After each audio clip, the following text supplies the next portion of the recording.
ஆன்மீக நண்பர்கள் அனைவருக்கும் அன்பு கலந்த வணக்கங்கள்.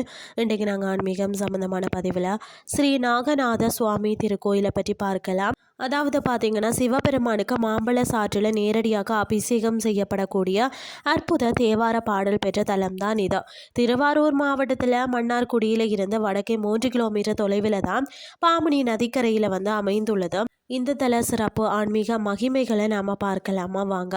சுயம்பு திருமேனி, அதாவது இந்த தலத்தில் இறைவன் நாகநாத சுவாமி திருப்பாதாளேஸ்வரர் புற்று மண்ணால் சுயம்பு மூர்த்தி ஆவார்.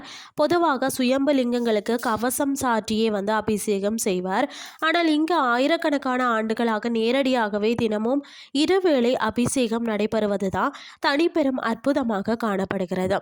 மாம்பழச்சாறு அபிஷேகம், அதாவது பிரம்மன் பார்க்கடல்ல தோன்றிய மாங்கனியின் சாற்று கொண்டுதான் சிவபெருமானுக்கு அபிஷேகம் செய்த தலமா.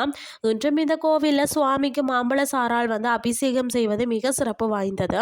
அது மட்டுமில்லாமல் முசுகுந்த சக்கரவர்த்திக்கு இந்திரன் அளித்த கொடிமுந்திரிய, அதாவது பச்சை திராட்சை இறைவனுக்கு நிவேதனம் செய்ய அசரீரி கேட்டதால் இன்றும் இங்கு பச்சை திராட்சை முதன்மை நிவேதனமாக படைக்கப்படுகிறதா. அது மட்டுமில்லாமல் சுவாமியை தரிசித்துட்டு நவக்கிரகங்களை வலம் வந்தால்தான் அந்த சுற்று ஓம் என்ற பிரணவ வடிவில் அமைவது இந்த கோவிலின் தனித்துவமான கட்டிடக்கலை அமைப்பாக கூட இருக்கிறதா.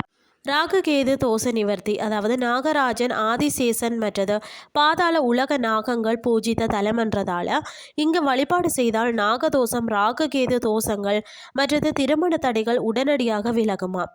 இந்த ஆலயத்தின் 5 சிறப்புகள் என்னென்னு சொல்லி பார்த்தீங்கன்னா, மூர்த்தி தலம், தீர்த்தம், பிரம்ம தீர்த்தம், விருட்சம், மாமரம், நதி, பாமினி நதி ஆகிய 5 அம்சங்களாலும் சிறப்பு பெற்றதாம்.